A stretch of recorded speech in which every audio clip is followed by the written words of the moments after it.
Well, it's almost a year since Kagiso residents protested over illegal miners operating in their community.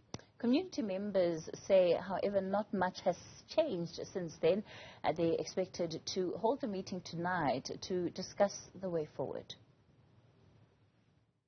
We've got dumps of and corners of drugs addicts.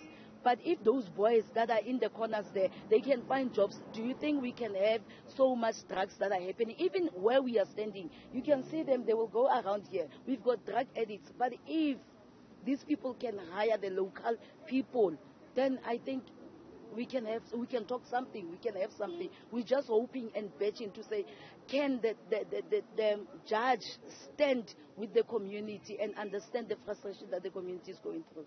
We're not 100% safe because we don't know when these Zamazamas will be fighting for turf. They will end up in our areas as well. For now, at least, we're not that much impacted. The ones who are feeling it worse, it's Ward 26 in West Village. For us at the moment, we are a bit safer, but not exactly safe. We don't just want jobs. We also want business opportunities. We've got business people here who've got all the required documentation to do the current job that is being done by the mine. Why didn't they hire members of the community? We've got a community just down here. It's Ward 14. I'm also a resident of Ward 14. And no one in Ward 14 is aware of such an operation that's taking place in our ward. The community of West Village in Krugersdorp continues to live in fear a year after a group of women were gang raped while filming a music video at a mine dump.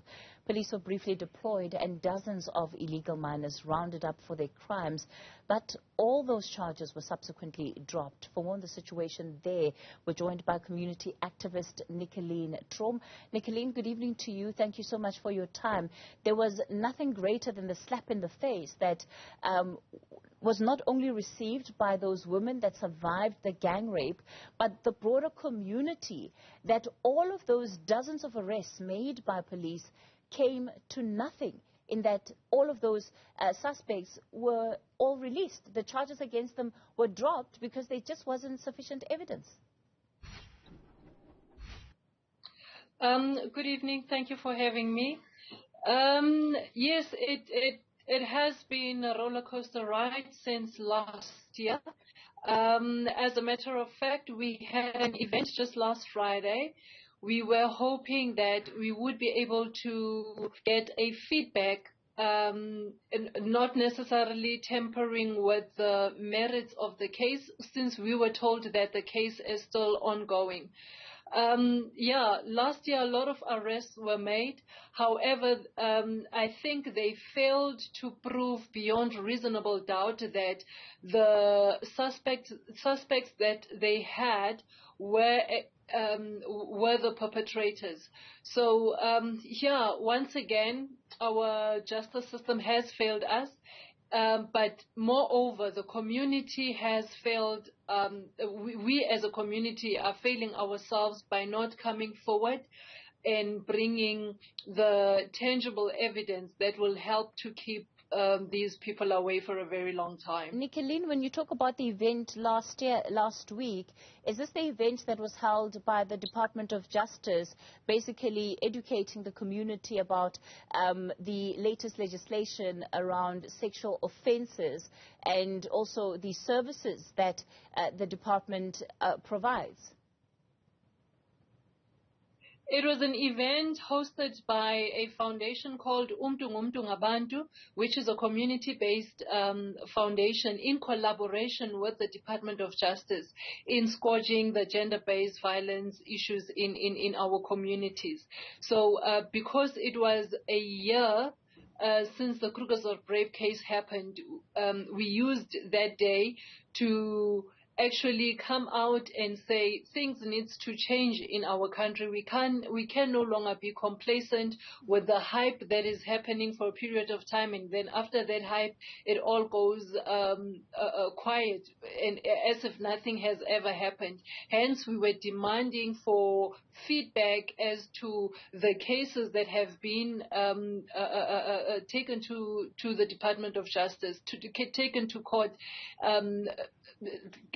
trying to hold them accountable as to them knowing that the communities will no longer be complacent and tolerate the hype of the subs making arrests and then the court releasing. The interventions that the community expected were broader than just police needing to effect arrests. It was also, about service delivery. It was about the fact that, some of the street lights don't work, especially when coming towards that area where there is illegal mining activity. So it makes it dangerous for people who are commuting, coming back from work, going to work.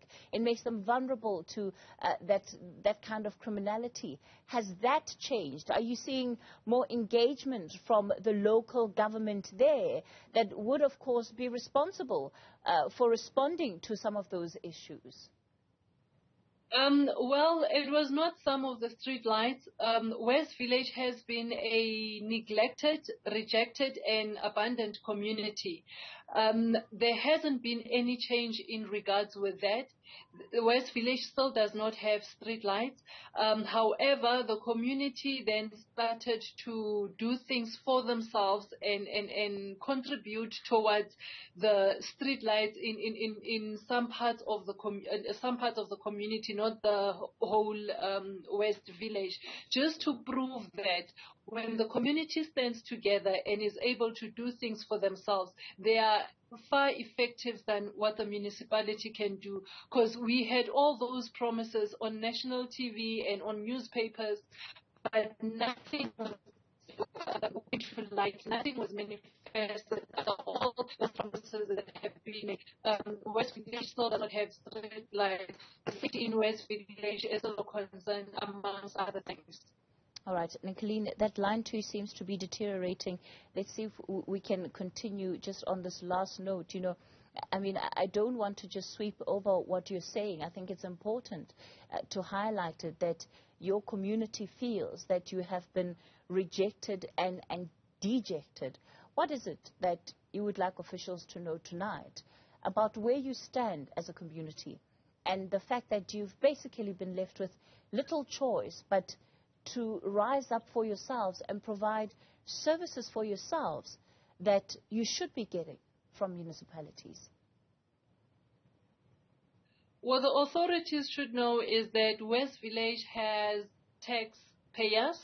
West Village has voters in this country, and going to the next elections, they should not be expecting West Village to come to the party, and yet they did not provide the solutions within the community, and they've got a community that is willing to meet them halfway, but they are also failing to meet the community halfway. Actually, they are not prepared to meet the community halfway, and as one of the communities, we are able to mobilize and organize ourselves to be the change that we want to see, to be willing participants in the change that we would want to see, which I think that should make the government at least happy to assist where it can, but still it's not coming forward. But we hear excuses one after the other. So we are saying we are tired of empty promises as a community, and not just West Village only, but the communities in Gauteng are in a decaying state, and yet we do have a government. All right, Nicolene Trom, thanks for your time tonight.